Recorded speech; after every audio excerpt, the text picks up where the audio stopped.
Welcome back to Principles of Engineering, and we're still working on our stress strain calculations, and this is number 7 out of your problem set. And I've typed it up here, recreated it, but basically we're talking about a diagonal member that's in a bridge. So as I read through this, let me go ahead and highlight some of the information that I'm seeing, and this is a great technique for you as well. So I'm seeing a cross-sectional area right here.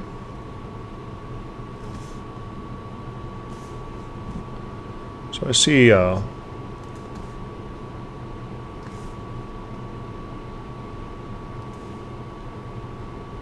if I choose my pen, there we go, I see a 1.25 by 3 inch rectangle. Its diagonal tension member, the diagonal member is 20 feet long, and a modulus of elasticity of 30, what is that, 30 million psi. And the diagonal member is measured, strain is 0.001200 inches per inch. Remember that strain is that dimensionless, in theory, unit. So what we want to look at is the axial stress first, precision down to 1,000. So let's start out with that. Let's go ahead and hide our question for just a second.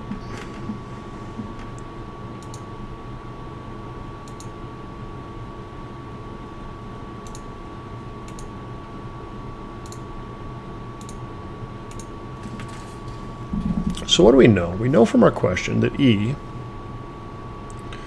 is equal to 30,000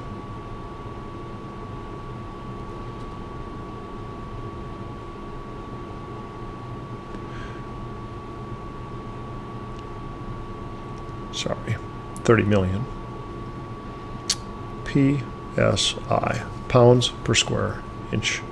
We know that the width of our cross section, and let's go ahead and draw that out here in green. So here is our cross section looking at it.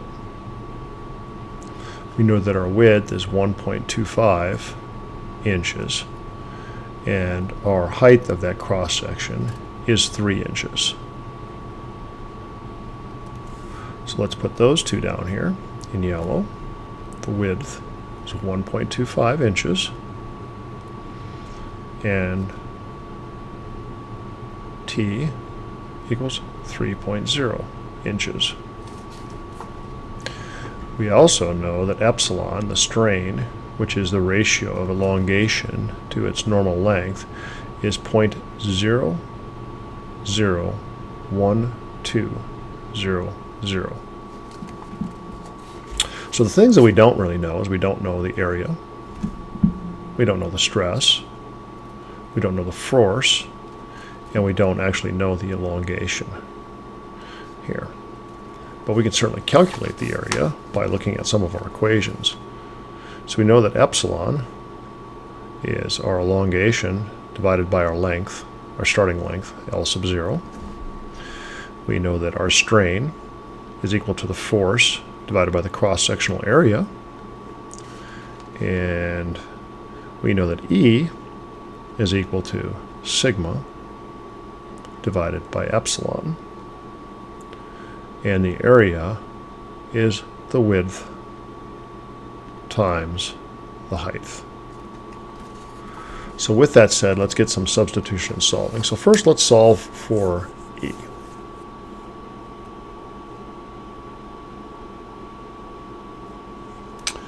So knowing that E, and if we look back at our formula sheet,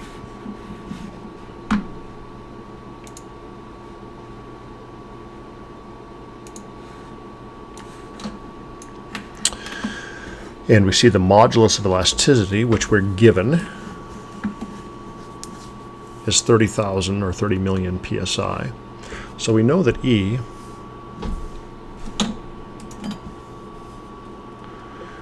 is equal to 30 times 10 to the 6th psi. We also know that that modulus elasticity equals to our strain divided by our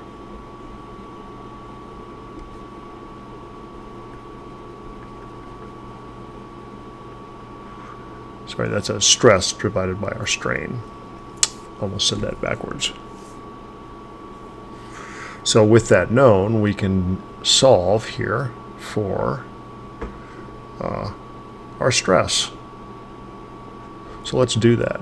We know that 30 times 10 to the 6th psi equals to sigma over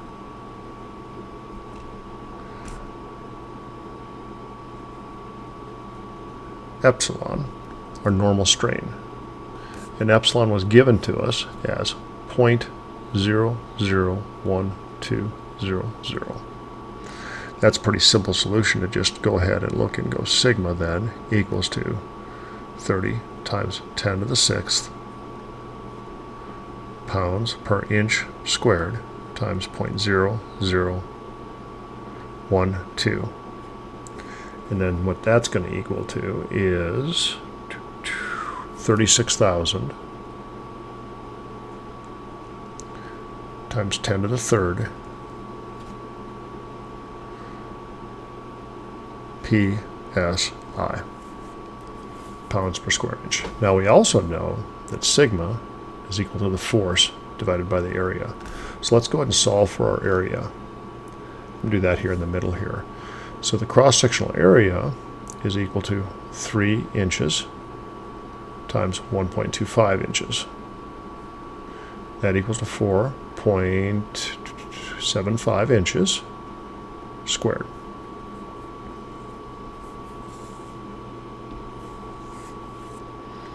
And what that makes us arrive at here, and let's do that in green, this solution here, that equals to our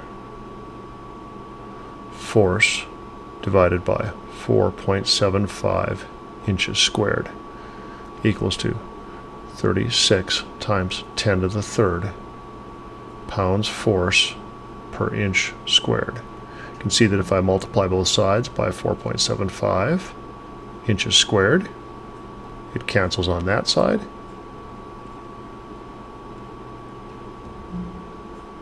And my units of inches squared cancel there. And then what I end up with is 3.6 times 10 to the 3rd, or 36,000, times 4.75, which then equals to approximately 135,000 pounds. Now, part of our answer, they asked us to round that up, so we're going to go ahead and round that so that our force equals to 140,000 pounds.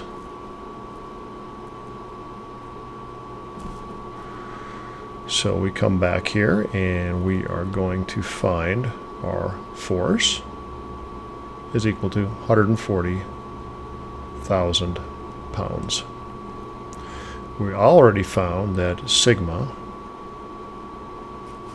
which is our stress, is equal to 3.6 times 10 to the 3rd psi. Now, the last thing we really got to find is our elongation. Now let's talk about that for a second. We haven't drawn that diagram up here, so let me draw that diagram. And we were given a beam length, and apologies for not making a very straight beam, but we were told that our starting length, which is L sub 0, from the top to the bottom, is equal to, I believe, 20 feet. And we know that from our equation right here, which gives us our normal strain, that is a dimensionless equation that represents the relative stretch divided by the original length. So if we're going to find the amount that it has stretched, all that we really have to do here is we have to basically say that our epsilon is equal to 0.001200 inches per inch. So that equals to our stretch divided by 20 feet. But I have to convert this unit into inches. So let me go ahead and go 1 foot is 12 inches.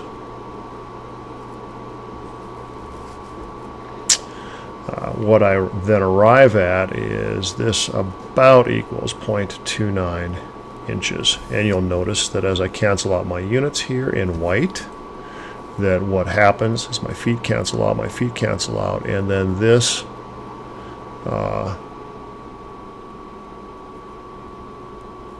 ends up being 20 times 12 in the denominator, so 240. Multiply it out, and then that cancels out that unit. So 0.29 inches is about how long that beam stretches. And that was the last answer we had to find on that one. So now what we say is our elongation equals 2.29 inches. So that was problem number 7, a little bit more involved, but we brought a few things together there that we hadn't seen before. So thank you for watching, and we'll see you soon.